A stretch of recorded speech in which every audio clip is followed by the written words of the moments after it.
Sudah 10 tahun ini, udang Faname menjadi primadona budidaya udang di Indonesia. Selain karena nilai jualnya yang baik serta tingginya permintaan pasar dalam negeri, pasar ekspor udang Faname ke luar negeri juga sangat menjanjikan. Hingga saat ini, Indonesia baru mampu mensuplai kebutuhan ekspor sebesar 860.000 ton, sementara kebutuhan udang Faname di dunia bisa mencapai 13 juta ton hingga 15 juta ton.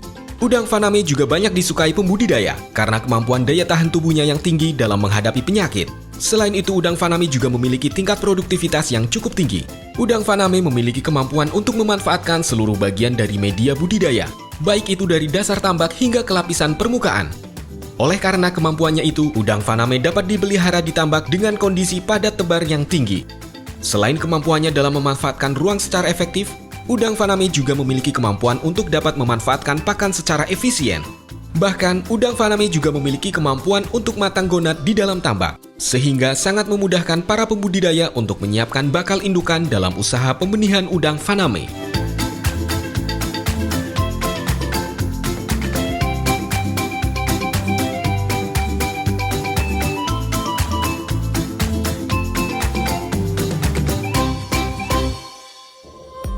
Di Indonesia, udang Faname ini dianggap sebagai varietas udang unggulan karena mempunyai beberapa kelebihan yang diantaranya adalah lebih mampu beradaptasi terhadap kepadatan tinggi, tahan terhadap serangan penyakit, dapat hidup pada kisaran salinitas 5 hingga 30 ppt, mempunyai tingkat survival rate SR atau kelulusan hidup tinggi, dan tingkat konversi pakan yang tinggi. Siklus hidup udang Faname, Lithopenaeus fanamei, dimulai ketika telur udang menetas dan menghasilkan nauplius atau naupili sampai dengan udang dewasa atau adult.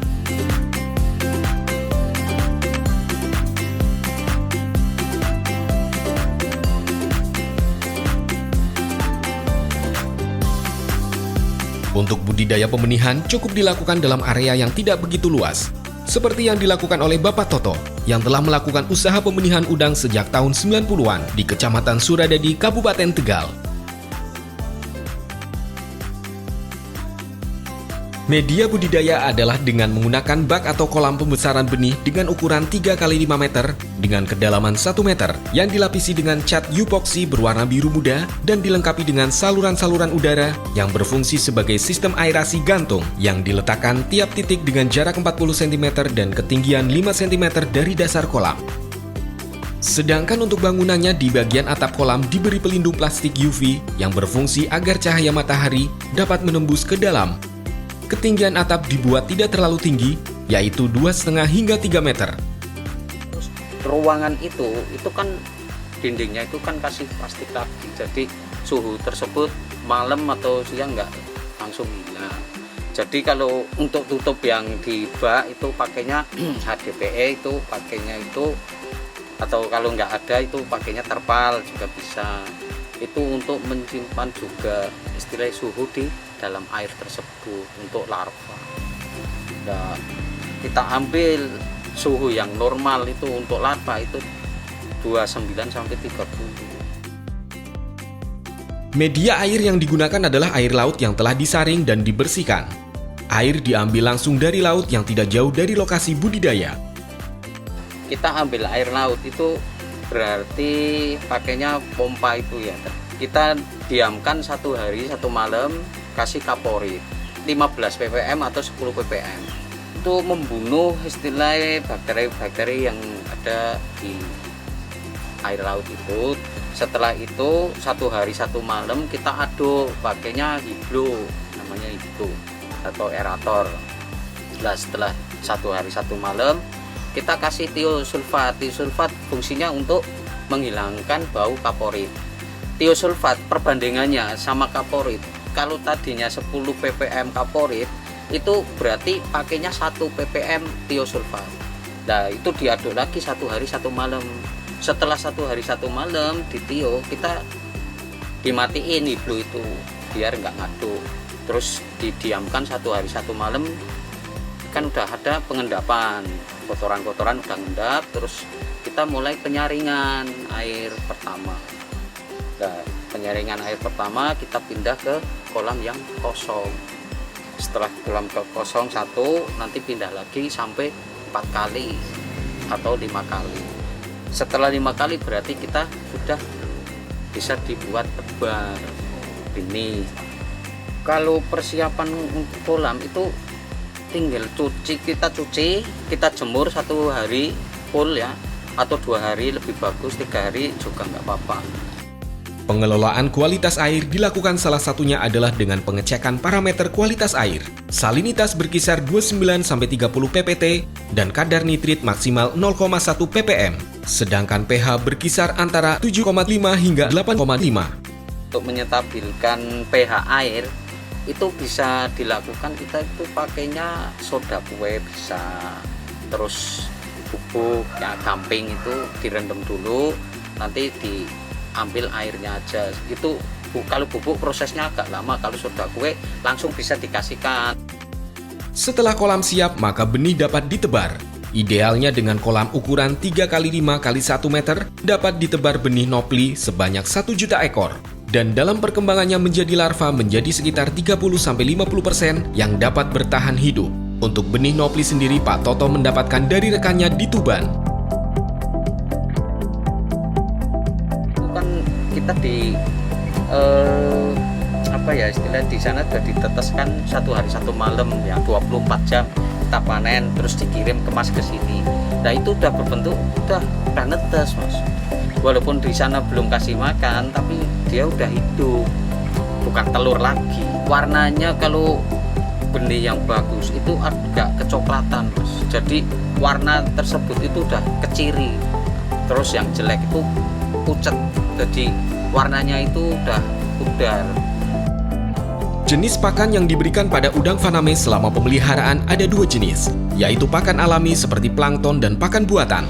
Pakan diberikan sebanyak 4 kali dalam 1 hari, yaitu setiap jam 6, jam 2 siang, jam 10 malam, dan jam 2 dini hari. Kalau untuk soya, mesis itu pakainya plankton sama spirulina itu tadi, terus monodon bisa, terus BP bisa, ya banyak macamnya, tinggal kita selera makannya pakai apa, kita sendiri yang menentukan, sama kondisi keuangan. Jadi kalau pakai BP itu kan terlalu mahal ya. BP juga bisa diganti pakai lainnya yang istilah alternatif seperti telur, kuningnya telur itu bisa pakai. Terus misalkan kok kita modalnya pas-pasan, nggak usah pakai harus pakan yang harus dari Taiwan, dari ini, bisa pakainya susu Denko itu bisa. Tapi yang nggak bisa diganti dengan lain itu yang namanya Artemia. Setelah kita ke PL itu mau tidak mau kita harus beli Artemia. Untuk plankton sebagai pakan alami dapat dibudidayakan sendiri dalam bak khusus. Pemberian makanan yang tepat akan mengoptimalkan pertumbuhan dari benih. Selain itu, penanganan terhadap penyakit juga perlu dilakukan dengan prinsip dasar pencegahan dan pengobatan. Terutama itu yang sering saya jumpai itu jamur merah. Jamur merah itu penyebabnya itu bisa dari plankton kurang bagus. Terus kotoran-kotoran sisa-sisa makanan di situ juga itu menimbulkan jamur merah. Terus jamur kapas yang namanya jamur tempel di badannya udang itu juga ada. Nah, cara penanggulangannya itu untuk jamur merah itu sebenarnya pakai obatnya OTC juga bisa dicampur dengan chloramphenicol macam elbasin 3 macam. Untuk perawatan air, ketika banyak kotoran yang mengendap dapat dilakukan penyiponan. Proses penyiponan ini harus melewati tahap penyaringan agar benih tidak ikut terbuang. Kalau saya nyipon yang 13 hari, 14 hari cuma 1 kali saat mesis 1 Mas. Jadi di saat 4 hari 5 hari setelah kesananya sudah kita lakukan lagi nanti pemindahan bak yang bersih. Jadi bak itu udah kotor, kita sifatnya seperti kita panen, jadi masuk ke bak panen, nanti pakai seser, terus dipindah lagi ke bak yang bersih, air yang bersih. Nah itu tinggal nunggu nanti panen. Setelah mencapai tahap post-lava atau PL10, udang kemudian dapat dipindahkan ke media budidaya selanjutnya, seperti tambak maupun kolam. Berbagai parameter seperti pengelolaan kualitas air, ketersediaan pakan yang diberikan hingga jumlah padat penebaran akan sangat menentukan hasil produksi.